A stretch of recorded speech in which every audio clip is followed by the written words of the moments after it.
mursalin wa ala alihi wa sahbihi ajma'in. Amma ba'du.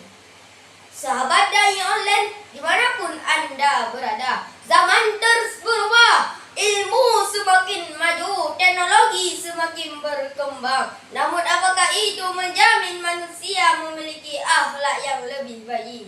Kita melihat hari ini banyak orang yang pintar tapi hatinya kering. Banyak orang berilmu tapi tidak punya adab. Banyak orang yang kaya tapi miskin budi pekerti.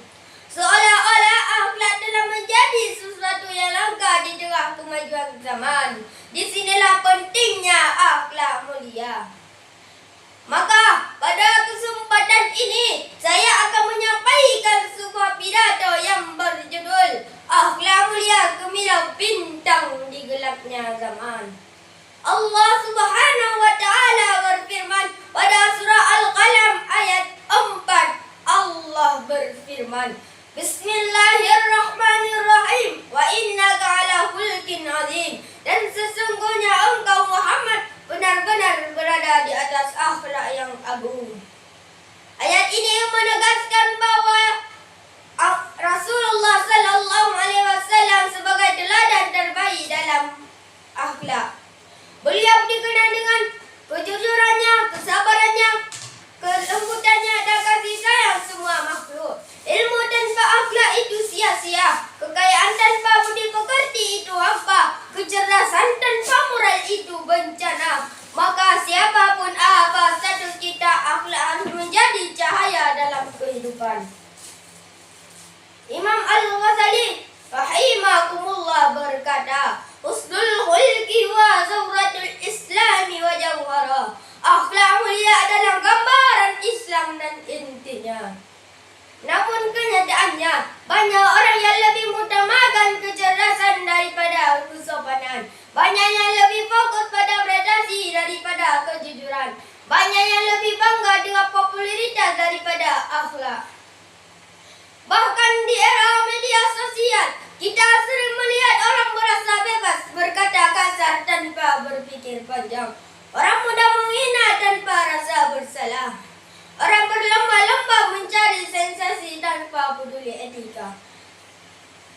Bukankah ini tanda akhlak mulai pudar di tengah kemajuan zaman?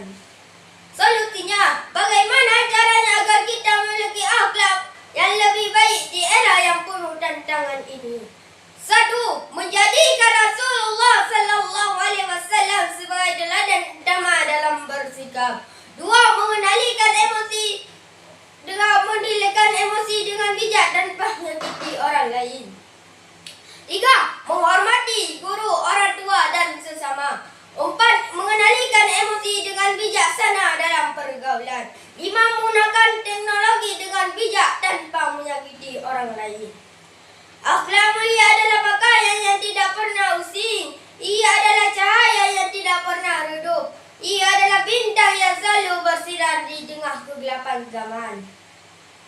Hadirin, Rasulullah sallallahu alaihi wasallam bersabda, Inna min uhibbukum ilayya wa aqrabikum minni majlisai yaumal qiyamati hasinukum akhlaqa.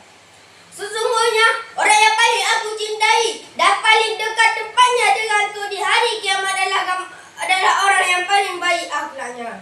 Hadis riwayat Tirmizi. Hadis ini menunjukkan bahwa jalan menuju kecintaan Rasulullah sallallahu alaihi wasallam dan derajat tinggi di akhirat bukan jabatan yang mendekatkan kita kepada Rasulullah, bukan kekayaan yang mulia kita di sisi Allah, tapi akhlak mulia yang akan menjadi mahkota di dunia dan akhirat. Kesimpulan, saudara-saudaraku, hidup ini adalah pilihan. Kita bisa menjadi bintang yang bersinar atau menjadi cahaya yang menyesatkan. Jika kita ingin dikenang dengan baik, jika kita ingin hidup penuh berkah, jadikan akhlak sebagai hiasan diri kita. Berilmu tinggi, tetap rendah hati. Punya kedudukan, tetap menghormati. Diuji kesulitan, tetap bersabar dan bersyukur. Sebab pada akhirnya, bukan harta, jabatan atau popularitas yang Allah nilai, tapi akhlak, budi pekerti dan ketulusan hati. Semoga kita semua menjadi cahaya dalam kehidupan. menjadi cahaya yang di tengah kegelapan zaman. Saya ditutupi dengan sebuah benda